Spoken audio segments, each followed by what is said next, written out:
नमस्कार। हम बानी अंकुश आजाद और रउआ लोग देख रहल बानी न्यूज तक सिनेमा। भाई लोग आज बहुत खास खबर लेके आई बानी। कैसन खास खबर बा हम बतावत हनी। उससे पहले जे भी चैनल पर नया बा तो सबसे पहले चैनल को सब्सक्राइब कर लीजिए और बेल आइकन वाला घंटी जरूर दबाई जा। चलिए एगो वर्तमान में भोजपुरी वेब सीरीज आ रहल बा जेकर नाम बा पूर्वांचल। पूर्वांचल के भी एक बार पहले हम रिव्यू कर चुकल बानी, लेकिन कार के कर टीजर और ट्रेलर दोनों लॉन्च हो चुकल बा। अगर आप लोग देखल चाहते नहीं ट्रेलर और टीजर तो हम बताइम कहाँ देखी। ये ट्रेलर 1 मिनट 59 सेकेंड के बा और फिल्म में मतलब वेब सीरीज में सच कहीं तो भाई कमाल के बकचोदी वाला काम बा।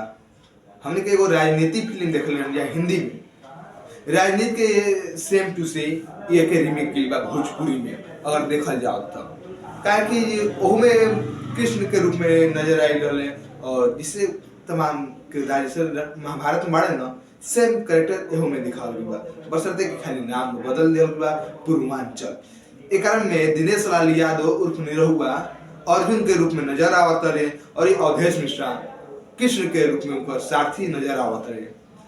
अब बता दे अवधेश मिश्रा करके बतावत कि देखो बाबू, गरीबी में पैदा भइल गुनाह नहीं की, लेकिन गुनाह हुए बाकी जब तू गरीबी में मरत है। अब दिनेश लाल यादव के दिमाग में ठन जाता कि भाई हम गरीब घर में पैदा भइल बानी, लेकिन गरीब घर में मरम ना चाहे का खातिर कुछ करे के पड़ो। एक और डायलॉग बा कि शस्त्र उठावल भी गुनाह बा, हथियार उठावल भी गुनाह बा। मतलब तमाम प्रकार के डायलॉग दिले बा। लेकिन हमनी के क्लास 7 में रहन जा सरस्वती ज्ञान मंदिर में तो हमारे गुरुदेव मतलब जे इनका हमनी के शिक्षा दीक्षा ले बन जा, वो हमनी के एक चीज सिखावस कि जहां काम ना आवे बंदूक के गोली, जहां काम ना आवे बंदूक के गोली ओइजा काम करे मीठी बोली।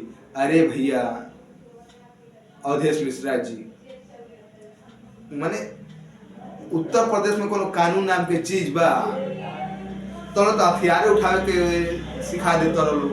का मतलब है भाई, सरकार में तो मतलब सरकार सिस्टम भी कुछ होता है। ठीक है,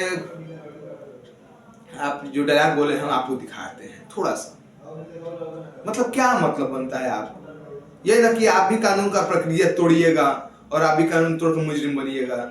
मतलब एक मुजरिम को खत्म करने के लिए दूसरा मुजरिम पैदा होना, तो फिर बचेगा कौन सच्चे? तो फिर देश में कानून के कौन जरूरत नहीं, हमारे हिसाब से कौन संविधान की जरूरत नहीं है भाई। ये फिल्म में जो इस तरह दिखा रहा बाड़न लोग, और ये फिल्म में अमरपाली दुबे बखूबी पंचाली के काम, यानी पंचाली समझ गिरो द्रौपदी के काम कैले बाड़ी। और गोविंद राणे साफ साफ नजर आवता कि विपक्ष में बाड़ा तो भाई कौरव के हेड होके, चूंकि ये भी राजनेता बाड़ा। अब एका में एक चीज भी दिखावा कि भाई पूर्वांचल में जातिवाद, तो भाई सही बात, जातिवाद पूर्वांचल में नहीं खे। अगर जातिवाद देखा जाए तो पूरा हिंदुस्तान में बा। अभी कुछ दिन पहले की घटना देख ली राजस्थान में कि एगो दलित घोड़ा पर चढ़ बाराती जाता तो उच्च वर्ग के लोग पीट दिलहन। खैर ऐसे हमके कोनो एथु नहीं खे भाई, जाति धर्म के मामला तो हमेशा चलता। तो भाई काहे पूर्वांचल में दिखावत नहीं होगा, हर जगह जातिवाद बा धर्मवाद। अभी भारतीय जनता पार्टी के एगो बीजेपी के नेता रहन, अभी मध्य प्रदेश में एगो छोटी जाति पर पेशाब कर दिलहन। खैर तब मामला बीत चुकल बा। मतलब जातिवाद दिखा रहे हैं आप यूपी पूर्वांचल, मतलब पूर्वांचल को कितना आप गलत बता रहे हैं प्रभु। पूर्वांचल ऐसा क्षेत्र बा जहाँ पे भी छुआछूत भेदभाव अब नहीं खे रही गई, लेकिन आप लोग उहे दिखावत नहीं। एक बार आप फिर से शुरुआत कर दिया नहीं।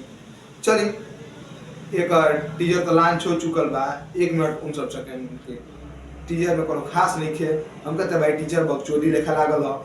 आप लोग टीचर देखल चाहते हैं तो हम नीचे लिंक दे दिल टीजर आप लोग जाके देख सके नहीं। और बहुत जल्दी मतलब 21 तारीख के 21 फरवरी के ये वेब सीरीज OTT प्लेटफॉर्म चौपाल एप्स पर रिलीज हो जी। अब आप लोग जाके चौपाल एप्स पर मजा ली, देखी कैसन वेब सीरीज बा भाई। हमका टीलर तो बहुत बकवास लागल टीलर। और भाई जब हमके बकवास लागल बता आप लोग के कैसा लगा, आप लोग कमेंट करके हमको जरूर बताइए। हमके दी इजाजत, नमस्कार, जय भोजपुरी समाज।